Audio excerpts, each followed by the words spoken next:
Hi, my name is Chris Brennan, and this is your horoscope for Aquarius and Aquarius rising for the month of February of 2019. So I'm doing a bit of an experiment tonight where I'm live streaming these horoscopes through YouTube, Facebook, and Twitter simultaneously as a sort of new format. And I'm up to number 11 right now, and so far so good. So let's jump into yours and take a look at your transits for the next 2 weeks for the month of February. All right, so I'm going to be showing the calendar, which shows the ingresses when the planets move into different signs on specific dates over the course of the next month. I'm also, in this calendar, it shows the lunations, which is the new moon on the 4th of February in Aquarius itself, and then the full moon in Virgo on the 19th of February. I've also got the planetary movements calendar, which shows where the planets will start at the beginning of the month and where they will end up at the end of the month, or by the end of the month, which is useful for showing not just what signs the planets are going through, but also how fast they're moving during this time of the year. So the main one we're going to focus on, though, or the main chart, is the animated chart feature in the software program SolarFire. So with this, we can look at the exact alignments of the planets and when exactly they'll form conjunctions and other aspects during the course of February. All right, so where to begin? One of the things that I've said in some of the other horoscopes is that there's not a lot of major outer planet transits that are happening this month in terms of outer planets stationing retrograde or direct or changing signs and moving from one house of your chart to the other. So as a result of that, we're going to focus a little bit more on inner planet transits this month, especially by planets like Mars and Venus, which will be changing signs during the course of February, because that's really going to come to distinguish and denote some of the major events and some of the major themes over the course of the next few weeks. So let's take a look at the SolarFire chart, and one way to break up this month is that you can break it up actually into two halves by the Mars transit that's happening this month. So when we open the month on February 1st, we can see that Mars is moving through the later part of Aries, and it starts out at 21 degrees of Aries, and it's still transiting through your third house of communication. So this is a transit we talked about last month when I did the horoscopes with Cam White for January, and you can go back and listen to some of our discussion on that for more about Mars transiting through the third house. But generally speaking, Mars through the third house can mean putting more effort and more focus and more energy into communication over the course of the month. So for you, this would be the month of January and the first half of February, because Mars continues transiting through that sign all the way until about February 13th or February 14th, at which point it departs from Aries and moves into Taurus for about a month or so. So Mars transiting through your third house for the first half of the month, putting more energy towards communication, and this kind of culminates eventually around February 12th and February 13th, when there's an exact conjunction between Mars and Uranus. So this is a little problematic because Mars-Uranus conjunctions can be a bit volatile. And one of the things you want to be careful about while Mars is transiting through the later part of Aries is sort of difficult communication and unexpected confrontations that result from communication. So basically, be careful how you talk to people and what you say, because with Mars transiting through the third house and then hitting Uranus just before it leaves, there's a greater potential for things like a verbal confrontation than at other times in terms of other transits. So the third house also has to do with people in your life, such as siblings, neighbors, those in your neighborhood in general. Sometimes it pertains to extended relatives. So you want to be careful about the potential for unexpected strife or unexpected conflict with those people as well, especially through circumstances that develop suddenly or unexpectedly. So, to some extent, that's kind of outside of your control. If something happens, it happens. But one of the things that you want to be careful about with Mars is not going too far or not doing something impetuously that you might regret just in the heat of the moment. So if there is something that happens where you get kind of worked up or you get into a verbal altercation with somebody, to try to keep your cool and not do or say anything that you might regret later on. That would be my best advice for that transit, especially that conjunction of Mars with Uranus that happens towards the very middle of the month. All right, so once that transit is over, Mars ingresses into Taurus and moves into your 4th house by February 14th, and it spends the rest of February moving through that sign, only making it to about 10 degrees of Taurus by the end of February and the beginning of March. So the 4th house represents your home, your foundations, your parents, and your private life. So Mars transiting through the 4th house can put a lot more focus and energy towards the home and towards like work-related projects at home. Like sometimes people can do sort of focus on building projects at home, or otherwise expending a lot of energy in the home space, like if they have to temporarily relocate and like work from home or something like that. Those are more constructive versions of Mars going through the 4th house and are more common, especially for people with night charts that tend to have more positive Mars transits. The more problematic or challenging end of the spectrum with Mars transits is that Mars can also have to do with strife or conflict at home. It can have to do with separations or having to leave one's home or living situation. It can also pertain to like having a falling out or a separation with one's parents for some reason, like getting into an argument or something like that, or having increased tension or anxiety revolving around the family. So these are all possibilities in terms of the Mars transit. It's going to really depend on your natal chart and whether transiting Mars is hitting any specific natal planets as it's moving through the early degrees of Taurus in February. And then, of course, some of this is not going to be restricted to February, but it's also going to sort of bleed over into March as well, since Mars is still going to be moving through Taurus for most of that month also. So basically, the advice is still the same as it was with Mars transiting through your 3rd house, which is just try to temper your response, try not to do anything impulsive that you would regret if you were in a calmer state of mind. And if you do that, hopefully the more positive sort of version of things will work out. And in some instances, this energy can be good or can be necessary in the instances where you do have to have some sort of constructive confrontation, or you do have to remove something from your life that's no longer serving you in a constructive capacity. That's what that Mars energy can be really good for. And that's one of the reasons why, like in ancient astrology, the original glyph for Mars was actually a knife, because of that like severing or separating function of Mars, which in some instances can be difficult or painful or experienced as negative, but in other instances, Mars and that severing function can be necessary. Like when a doctor, or a surgeon like removes a tumor from somebody, that's, severing and separating something from your body, but it's something that's necessary in order to survive. So for some people, that can be the more constructive end of a Mars transit, which is sometimes unpleasant, but sometimes also necessary in order to keep living a productive and healthy life. So thinking about some of those things and how it relates to your home and living situation or your family and your private life might be a good thing to meditate on during the 2nd half of February.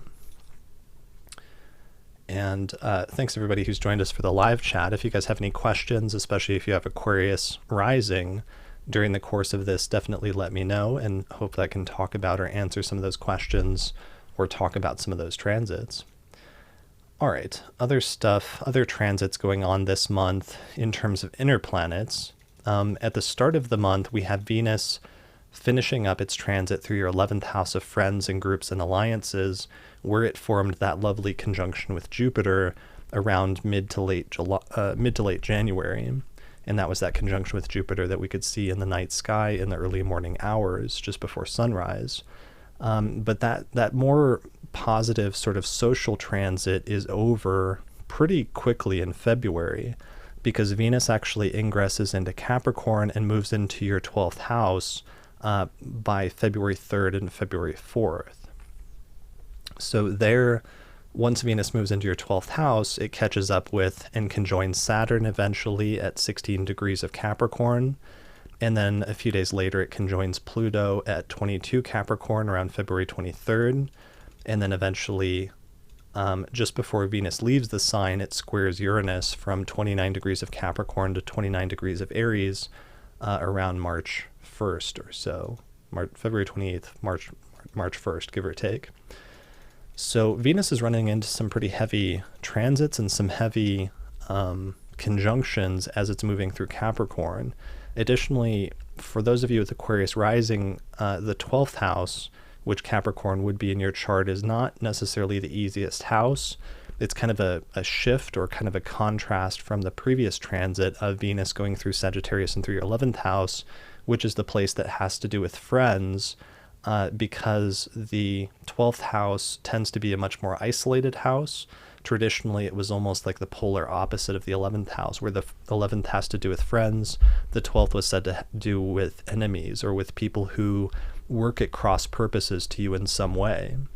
So the positive thing about this transit, especially I think for those of you with night charts who tend to experience Venus transits more positively, is that Venus will tend to, whatever part of the chart it moves through, it will tend to at least attempt to unify and reconcile you, the native, with the people that are represented by that house. So one of the potentially positive manifestations of Venus going through your 12th house is that if there's anybody who you've kind of fallen out with, or you've been on the outs with, or who continuously or in the past has worked at cross purposes to you so that you just don't get along with that person, if you've had anything like that in the past where somebody's moved from, let's say, like the friends category to the quote unquote enemies category, this might be a good time to attempt some sort of reconciliation if that's something that you're interested in with that person. And you might be able to move that person over from like the 12th house category back into the 11th house friends category, if that's something that either you're interested in doing or that the other person is open to. Typically, positive transits of Venus like this through the 12th house can present an opportunity or like a window where things like that, like a reconciliation, is more possible than it might be at other times in your life or at other times during the course of the year. So try to take advantage of that if you can. It seems to be really heightened, especially around the time of the Venus-Saturn conjunction around February 18th. And that's partially because you have this really long-term 3-year Saturn transit that's already going through your 12th house, and it's sort of dredging up some of the issues that the 12th house has to do with, which has to do with things like isolation. And it's not just enemies, but it can also be self-undoing, or instances where there's something that you're doing that is undermining your own position in life.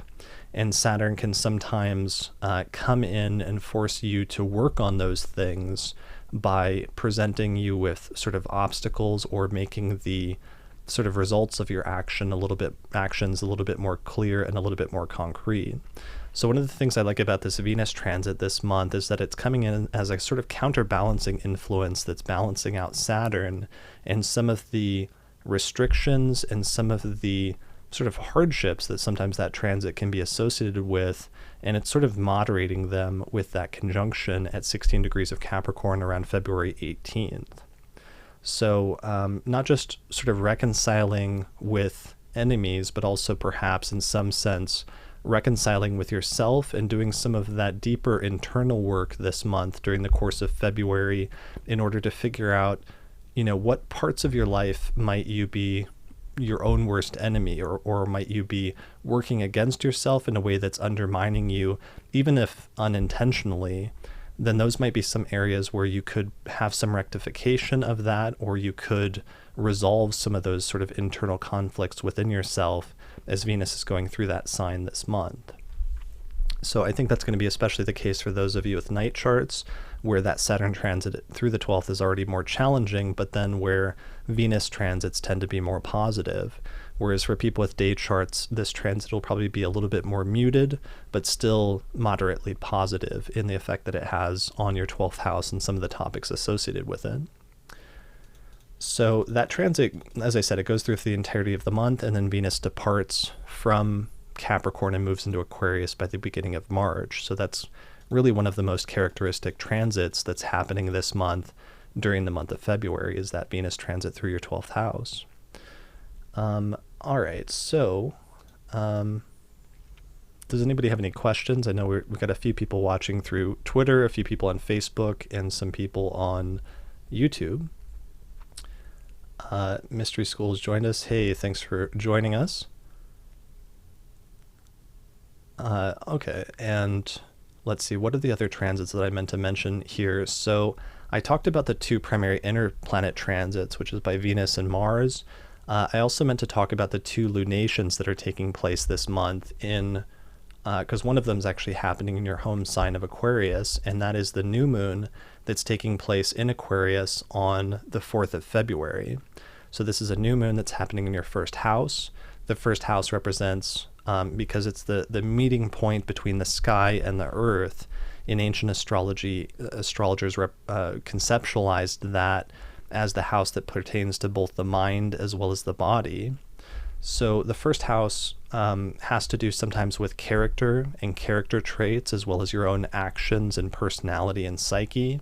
And the first house also has to do with the body and the vitality and the physical constitution of the individual. So a new moon happening there in your first house is some sort of new beginning or opening up a new chapter where you're laying the seeds or the foundations of something that will grow slowly and eventually develop and come to maturity about 6 months from now, when eventually there's a full moon that takes place in your first house. So for some people, a new moon in the first house can be like starting to institute something new deliberately, or some sort of new trait about your personality and the way that you behave in the world and the way that you present yourself. So that if there's some, I don't know, not just skill, but if there's some way that you've meant to work on something personality-wise in order to develop a new trait of yourself that you've always wanted to develop, then this would be a great time to do it around the time of this new moon that's taking place on the 4th of February. So we've been having eclipses bounce back and forth between Aquarius and Leo over the course of the past couple of years. So I don't want to overplay this new moon and work it up to be a much bigger deal than it actually is, because in comparison to some of those eclipses that have taken place in Aquarius and Leo over the past couple of years, this one seems relatively minor in comparison because it's just a generic new moon. But despite that, it still can represent a new beginning, and it's still a good time to sort of proactively try to do something with it by initiating some new development, even either in terms of your mind or in terms of your body. So if you want to go more the body route, then it can be like physical alterations in terms of working on your body or your physical appearance, like trying out a new style or something like that is a pretty common new moon first house type activity or type thing that you could do. Other times, things like starting a new diet or exercise regimen can be a great first house new moon type thing, because it's something that's not going to have immediate results, but instead it's going to grow and develop and play out over the course of the next 6 months, and then eventually you'll have a full moon there 6 months from now, and you'll start to actually see the results of what you initiated at this time. But just be patient, because it's something that could develop somewhat slowly, and it's not necessarily something that's going to pay off right away. So just be aware of that when you start. All right, so that's one of the lunations. The other lunation is we've got a full moon taking place in Virgo in your 8th house of shared resources. So this is something, the 8th house has to do with your partner's money, other people's money in general. Other related topics are things like taxes, debt, sometimes mortality can be an 8th house topic, and inheritance is related to that. So this isn't something new that's developing, but instead it's some sort of theme that probably started 6 months ago when there would have been a new moon in Virgo, and now we're having a full moon, which is like the result of what was initiated at that time starting to become fully evident or fully apparent in your life, just as the moon started out as a new moon 6 months ago, and now you're having a full moon there where it's fully bright and shining and sort of shining a light on this area of your life and your chart. So this full moon is happening on the 19th and probably bringing to light something that pertains to either your partner's finances or something about your own shared resources or the relationship between you and other people's money. So whether that's a positive thing or a negative thing is really going to depend on your natal chart and how this full moon is configured to some of your natal placements.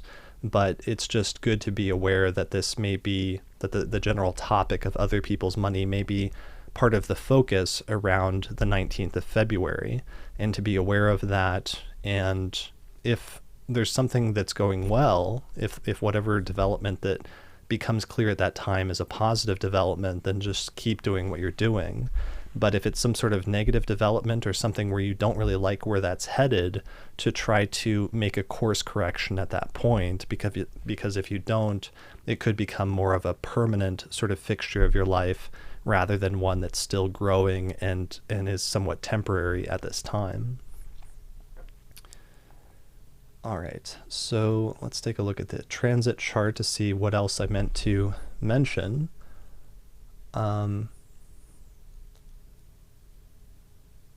It looks like there's some comments.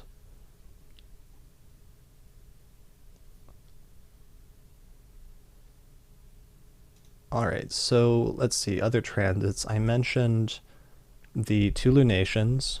I covered the Venus transit and I covered the Mars transit. The only other inner planet transit that would be worth mentioning here is the Mercury retrograde shadow, because we're actually building up to a Mercury retrograde period. And it's not happening this month. This is actually something that's going to be more relevant next month in March. But I wanted to mention it here because it's something that the precursor and the circumstances surrounding the Mercury retrograde will probably start to play themselves out or start to set themselves up in the later part of February in your life. And what this is it's this Mercury-Neptune conjunction that you can see right here at 15 degrees of Pisces around February 19th, which interestingly, that's in your second house of finances, and it's happening right around the time of the full moon in Virgo in your 8th house of shared resources. That may actually be connected.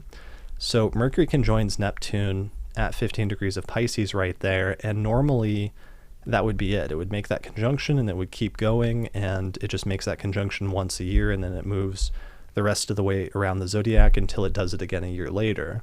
But something weird happens, which is that this time Mercury, after forming that conjunction with Neptune in your second house of finances, slows down and stations retrograde at the beginning of March, and then turns retrograde and starts heading back towards another conjunction with Neptune. And then it forms a second conjunction with Neptune around March 24th or 25th. Then Mercury stations direct, and then it forms a third conjunction with Neptune in your second house of finances in early April. So that's kind of a lot. And what that means in a nutshell, or, I won't go into that too much this month because this is really March stuff, and I don't want to completely give away everything from March since I won't have anything to talk about in the next video 4 weeks from now. But I did want to bring it up because since Mercury is entering its shadow and it forms the first conjunction in late February, that probably means that the circumstances that are going to be playing out surrounding the Mercury retrograde, which will likely have to do with things like miscommunication and issues revolving around miscommunication and being connected to your second house of finances, that some of those circumstances may be set up or may be initiated by an initial event that takes place around the time of the first conjunction, when Mercury hits Neptune there around February 19th. So the advice I wanted to give people is to be extra careful involving money matters from February 19th forward, primarily just in terms of being extra cautious about communicating and being sure that you're understood clearly by people you're talking with, or especially having financial interactions with, and that you're understanding them clearly. and that if there's some sort of financial or monetary exchange between you, that if possible, that it would be good to get a contract or just to have things laid out very clearly in a way that there's no possibility for misunderstanding. Because with a Mercury retrograde conjunct Neptune, the possibility for miscommunications and misunderstandings and then subsequent sort of debacles as a result of that is definitely heightened, and it could end up, having a problematic financial impact on you if you're like overly sloppy and not paying attention or are not careful. So since that's the sort of most, let's say, worst case scenario, it's just something good to be aware of and to be a little bit extra careful about from that point forward, from about February 19th forward through the rest of the month, through the end of February, since whatever the circumstances are surrounding the Mercury retrograde will be set up and put into place during that time. So if you're sort of forewarned, then hopefully you'll be a little bit more careful and able to avert some of the more problematic potential manifestations of that transit. All right, and that's pretty much it in terms of the major interplanet transits that I meant to cover this month. So let me just glance and see if there's any other transits and see if there's any other comments that would be worth addressing before we wrap this up for the horoscope for the month of February.